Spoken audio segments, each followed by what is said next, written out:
Baik, Bismillahirrahmanirrahim. Assalamualaikum warahmatullahi wabarakatuh. Alhamdulillahirrabbilalamin. Wabihi nasta'inu ala umur dunya waddin. Wassalatu wassalamu ala asrafil anbiya wal mursalin. Wa ala alihi wa sahbihi ajma'in. Rabbi shrah li sadri wa yassir li amri. Wahlul 'uqdatam min lisani yafqahu qawli, amma ba'du.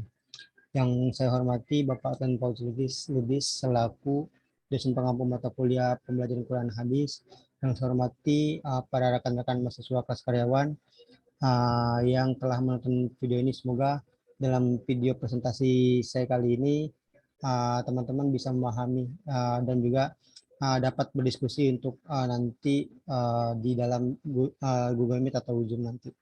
Oke, sebelumnya saya izin share screen untuk memperlihatkan PowerPoint saya.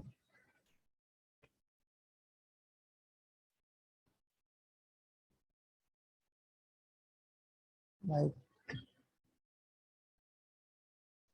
Oke, mungkin kita lanjut ke materi yang pertama. Di sini saya Imam Hanafi selaku kelompok pertama akan membahas mengenai konsep pembelajaran Quran hadis madrasah aliyah. Nah, di sini dalam poin pembahasan saya kali ini ada 4 yang akan saya bahas. Yang pertama itu ada konsep dasar pembelajaran Quran hadis MA. Lalu yang kedua ada pengertian dan ruang lingkup pembelajaran Quran hadis MA. Yang ketiga ada karakteristik pembelajaran Quran hadis MA. Lalu yang keempat ada implikasi pembelajaran dari pembelajaran Quran hadis MA itu sendiri. Mungkin untuk mempersingkat waktu kita masuk ke pembahasan pertama, yaitu mengenai konsep dasar pembelajaran Quran hadis. Oke. Di sini Al-Quran hadis adalah sub bagian materi pendidikan agama Islam atau PAI yang merupakan sumber utama ajaran Islam. Al-Quran hadis menekankan pada kemampuan baca tulis yang baik dan benar, memahami makna secara tekstual dan kontekstual, serta mengamalkan kandungannya dalam kehidupan sehari-hari. Al-Quran hadis merupakan sumber utama ajaran Islam, dalam arti ia merupakan sumber akidah, akhlak, syariah atau fikih, ibadah, muamalah, sehingga kajiannya berada di setiap unsur tersebut. Jadi yang dapat teman-teman pahami bahwa dalam madrasah itu, entah itu madrasah ibtidaiyah, madrasah nawiyah, dan madrasah aliyah, itu komponen pembelajaran PAI itu terdapat 4 bagiannya lagi. Yang pertama itu tadi Al-Quran hadis yang telah saya sebutkan. Yang kedua ada akidah, akhlak, fikih, dan SKI kalau teman-teman ketahui. Nah, konsep atau dasar dari pembelajaran Quran hadis ini adalah mencakup semua dari ketiga mata pelajaran selain Quran hadis yang seperti fikih, sejarah, dan akidah, akhlak. Nah, mungkin mengapa pentingnya Al-Quran hadis ini dalam pembelajaran PAI ini, karena Al-Quran hadis adalah sumber dari ketiga mata pelajaran itu sendiri. Di dalam fikih itu terdapat dari syarah itu terdapat dalam Quran hadis. Lalu dalam sejarah juga sejarah Islam disebutkan terdapat dalam Quran hadis juga. Lalu akidah, akhlak, dalil akli dan nakli itu terdapat dalam Al-Quran hadis. Jadi ketika teman-teman mengetahui gitu pentingnya pembelajaran Al-Quran di sini, Al-Quran ini adalah bisa dibilang sebagai akar gitu, sebagai akar dari empat mata pelajaran PAI lainnya. Jadi ketika para siswa atau kita sendiri sebagai guru sudah menguasai dari Al-Quran hadis itu sendiri, maka untuk pembahasan fikih, sejarah, dan akidah, akhlaknya mungkin akan lebih mudah gitu. Seperti contoh gini, mungkin dalam mata pelajaran fikih itu terdapat sholat gitu, ada materi mengenai sholat. Nah, ketika kita membahas sholat ini dalam mata pelajaran fikih, kita akan menemui dalil nakli itu di dalam Al-Quran dan hadis, karena sholat ini erat kaitannya dengan Al-Quran dan hadis, seperti dalil nakli mengenai pentingnya sholat, dalam seruan sholat, lalu hadis-hadis yang mengenai bagaimana tata cara kita sholat seperti Nabi, itu kan merupakan keterkaitan dari Al-Quran hadis. Lalu bisa dibilang bahwa 4 mata pelajaran ini, Al-Quran hadis, akidah, akhlak, SKI, dan fikih ini keempatnya ini saling berkaitan gitu. Seperti tadi mengenai sholat ini, kita bisa mengambil dalil naklnya itu di dalam Al-Quran hadis. Lalu kita bisa tahu sejarah mengapa diturunkan perintah sholat itu kita dari sejarah kebudayaan Islam sendiri. Lalu mengenai apa impact dampak dari kita sholat itu akan berdampak pada akidah akhlak yang kepada akidah akhlak diri kita sendiri. Jadi bisa dibilang empat pelajaran PA ini saling keterkaitan. Nah, jadi pentingnya Al-Quran hadis ini, pembelajaran Al-Quran hadis ini bisa dibilang mengikat tiga pelajaran itu sendiri. Mungkin itu yang pertama mengenai konsep dasar pembelajaran Quran hadis. Lalu pembahasan berikutnya mengenai pengertian dan ruang lingkup pembelajaran Quran hadis. Oke. Yang pertama mungkin saya sedikit mengulas mengenai kata pembelajaran sendiri merupakan perpaduan dari dua aktivitas, yaitu belajar dan mengajar. Nah, aktivitas belajar secara metodologis cenderung lebih dominan pada siswa, sementara cara mengajar secara instruksional dilakukan oleh guru. Nah, dalam kata pembelajaran ini bisa dilihat dari perpaduan antara aktivitas, yaitu belajar dan mengajar. Nah, pembelajaran itu sendiri adalah proses interaksi peserta didik dengan pendidik dan sumber pada suatu lingkungan belajar. Jadi proses pembelajaran ini interaksinya tidak hanya dari guru atau pendidik saja. Kita bisa melakukan suatu proses pembelajaran itu bisa dilihat dari fenomena alam, bisa dilihat dari kejadian-kejadian di sekitar kita seperti itu. Lalu di definisi lain, pembelajaran merupakan bantuan yang diberikan pendidik agar dapat terjadi proses perolehan ilmu dan pengetahuan, penuasaan, kemahiran, dan tabiat, serta pembentukan sikap dan kepercayaan pada peserta didik. Dengan kata lain, pembelajaran ada proses untuk membantu peserta didik agar dapat belajar dengan baik. Oke, di situ saya sedikit mengulas kembali mengenai arti dari pembelajaran itu sendiri. Nah, mungkin untuk kita menjabarkannya lagi mengenai pembelajaran Al-Quran hadis, kita akan mendefinisikan Al-Quran dan hadis itu sendiri. Nah, Al-Quran merupakan kalam Allah Subhanahu wa taala yang merupakan mukjizat yang diturunkan kepada Nabi Muhammad dan ditulis di mushaf serta diriwayatkan dengan mutawatir. Membacanya termasuk ibadah. Nah, itu merupakan pengertian Al-Quran dari Dr. Subahi As-Solihi.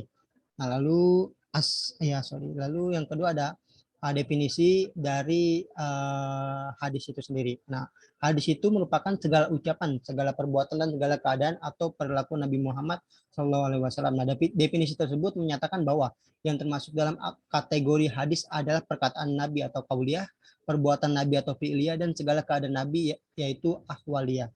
Nah, dari kalau kita gabungkan tiga pengertian di atas, yaitu pengertian pembelajaran, pengertian Al-Quran, dan pengertian hadis, dapat kita simpulkan bahwa pembelajaran Al-Quran hadis adalah proses belajar mengajar mengenai bagaimana memahami dan menjelaskan makna dari Al-Quran hadis serta mengeluarkan hukum-hukum yang terdapat di dalamnya agar kita tidak salah dalam melaksanakan apa saja perintah dan larangan yang ada dalam kedua pusaka tersebut.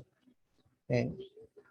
Nah, selanjutnya definisi dari mata pelajaran Al-Quran hadis DMA itu sendiri, yaitu salah satu mata pelajaran pendidikan agama Islam yang merupakan peningkatan dari Al-Quran hadis yang telah dipelajari oleh peserta didik di Madrasah Sanawiyah atau SMP. Nah, peningkatan tersebut dilakukan dengan cara mempelajari, memperdalam, serta memperkaya kajian Al-Quran dan hadis, terutama menyangkut dasar-dasar keilmuan sebagai persiapan untuk melanjutkan ke pendidikan yang lebih tinggi. Nah, serta memahami dan menerapkan tema-tema tentang manusia dan tanggung jawabnya di muka bumi, demokrasi, serta pengembangan ilmu pengetahuan dan teknologi dalam perspektif Al-Quran dan hadis sebagai persiapan untuk hidup bermasyarakat. Nah, jadi Al-Quran hadis MA ini adalah sebuah mata pelajaran kelanjutan yang telah kita pelajari dari SMP. Nanti hanya saja temanya yang akan lebih ditingkatkan dari pembelajaran Al-Quran hadis SMP. Oke, mungkin kita akan memasuki pembahasan mengenai ruang lingkup dari pembelajaran Al-Quran hadis Madrasah Aliyah. Nah, di sini ruang lingkup ini terbagi menjadi dua. Yang pertama itu ada masalah dasar ilmu Quran dan hadis, lalu ada tema yang diusung atau ditinjau dari perspektif Quran dan hadis. Nah, yang pertama itu masalah dasar-dasar ilmu Quran dan hadis. Nah, di sini komponennya itu terdapat seperti pengertian Al-Quran menurut para ahli, pengertian hadis sunnah, khobar, aksar, dan hadis qudsi. Lalu ada bukti keautentikan Al-Quran ditinjau dari segi keunikan redaksinya, kemujizatannya, dan sejarahnya. Lalu ada isi pokok ajaran Al-Quran dan pemahaman kandungan ayat-ayat yang terkait dengan isi pokok ajaran Al-Quran.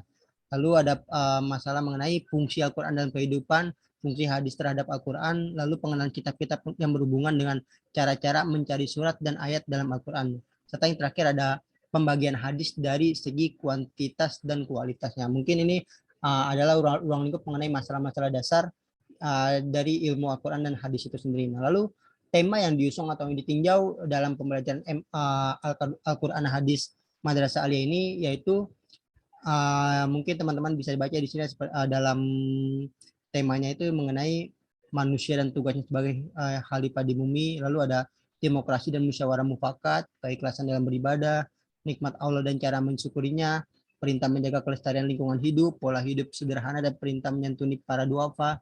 Lalu ada berkompetensi dalam kebaikan.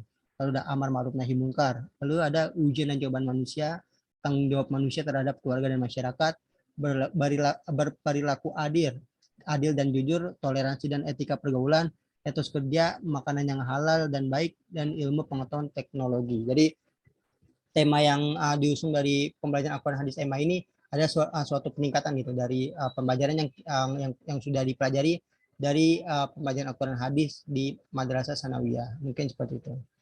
Lalu, nah, standar kompetensi yang akan dicapai dalam pembelajaran Al-Quran hadis di Madrasah Aliyah ini ada dua. Yang pertama itu ada memahami isi pokok Al-Quran, fungsi dan bukti-bukti kemuliaannya, istilah-istilah hadis, fungsi hadis terhadap Al-Quran, pembagian hadis ditinjau dari segi kuantitas dan kualitasnya. Lalu yang kedua ada memahami dan mengamalkan ayat-ayat Al-Quran dan hadis tentang manusia dan tanggung jawab di muka bumi, demokrasi, serta pengembangan ilmu pengetahuan dan teknologi. Oke. Nah, selanjutnya pembahasan selanjutnya itu mengenai karakteristik pembelajaran Al-Quran hadis di Madrasah Aliyah. Nah, di sini terdapat 4 karakteristik yang harus kita ketahui dari mata pelajaran tersebut. Yang pertama itu ada menekankan baca tulis yang baik dan benar. Jadi Al-Quran hadis di Madrasah Aliyah ini mempunyai karakter bahwa bagaimana siswa itu dapat mempraktikkan baca tulis Al-Quran hadis yang baik dan benar. Ditinjau dari tajwidnya, dari pelafalan huruf-hurufnya gitu. Lalu yang kedua ada memahami makna secara tekstual. Jadi siswa karakter dari mata pelajaran ini adalah bagaimana kedepannya nanti itu siswa akan bisa memahami makna dari Al-Quran hadis ini secara tekstual. Nah, lalu keberlanjutannya dari makna secara tekstual, siswa itu dituntut atau karakteristik dari mata pelajaran ini adalah memahami makna secara kontekstual. Jadi siswa itu dituntut tidak hanya memahami Al-Quran dan hadis ini secara tekstual, akan tapi memahami hadis dan Al-Quran itu secara kontekstual juga. Lalu yang terpenting dari karakteristik mata pelajaran Al-Quran hadis SMA ini, bagaimana siswa dituntut untuk mengamalkan dari apa yang telah dipelajari selama 1 semester atau 1 tahun pembelajaran Al-Quran hadis di MA, seperti itu. Lalu yang terakhir, di sini ada implikasi pembelajaran Quran hadis MA terhadap pemahaman, pengalaman, dan pengamalan siswa. Oke, sebentar. Selanjutnya di sini. Nah, pembelajaran Al-Quran hadis adalah bagian dari upaya untuk mempersiapkan sejak dini agar siswa memahami, terampil, melaksanakan dan mengamalkan isi kandungan Al-Quran. Nah, hadis, dalam hal ini siswa dituntut agar memahami, terampil melaksanakan dan mengamalkan isi kandungan Al-Quran hadis melalui kegiatan pendidikan. Nah, secara substansial mata pelajaran Al-Quran hadis memiliki kontribusi dalam memberikan motivasi kepada peserta didik untuk mencintai kitab sucinya, mempelajari dan mempraktikkan ajaran dan nilai-nilai yang terkandung dalam Al-Quran dan hadis sebagai sumber utama ajaran Islam dan sekaligus menjadi pegangan dan pedoman hidup dalam kehidupan sehari-hari. Nah, dalam proses mengartikan Al-Quran hadis, anak juga harus diberi bekal sejak dini tentang cara memahaminya, agar anak tidak salah dalam menangkap pemahaman mengenai arti Al-Quran hadis yang telah dipelajarinya. Nah, sedikit saja salah pemahaman akan berakibat fatal bagi anak. Nah, memahami isi kandungan Al-Quran hadis menjadi keterampilan sangat bagus yang harus dimiliki oleh seorang muslim. Dengan mampu memahaminya, maka akan memudahkan seseorang untuk mewujudkan dalam alamiah praktis. Nah, jadi pembelajaran Al-Quran hadis ini bisa dibilang untuk mempersiapkan anak memahami suatu ayat atau suatu hadis yang nantinya akan berimplikasi pada pengamalan dari siswa tersebut. Nah, jadi siswa itu dituntut tidak hanya memahami, jadi tidak hanya memahami akan tapi bisa mengamalkan dari apa yang dia pahami. Nah, lalu dari pengamalan itu sendiri akan menjadi pengalaman yang berharga bagi siswa mengenai tata cara dia beribadah, lalu mengenai bagaimana dia bisa memahami Al-Quran hadis dan bisa memadukan antara pengamalan dan pengalamannya yang telah dia dapatkan dari pembelajaran Al-Quran hadis ini. Nah, selanjutnya di sini ada tujuan mata pelajaran Quran hadis. Nah, dalam tujuan ini terdapat 3 tujuan dari mata pelajaran Al-Quran hadis ini. Yang pertama itu meningkatkan kecintaan peserta didik terhadap Al-Quran dan hadis. Nah, yang pertama ini mengapa tujuan mata pelajaran Al-Quran di sini meningkatkan kecintaan peserta didik, karena ketika peserta didik itu sudah mampu memahami, sudah mampu membaca dan memahami dan menelaah dari suatu ayat dan hadis ini, maka secara tidak langsung akan meningkatkan suatu gairah kecintaan itu terhadap Al-Quran dan hadis, sebagaimana Al-Quran dan hadis ini adalah sebagai pedoman hidup umat muslim. Nah, lalu yang kedua ada membekali peserta didik dengan dalil-dalil yang terdapat dalam Al-Quran dan hadis sebagai pedoman dalam menyikapi dan menghadapi kehidupan. Nah, Al-Quran dan hadis ini selain sebagai pedoman umat muslim, di dalam Al-Quran dan hadis ini terdapat dalil-dalil yang dibutuhkan oleh umat muslim. Contoh dalam peribadatan.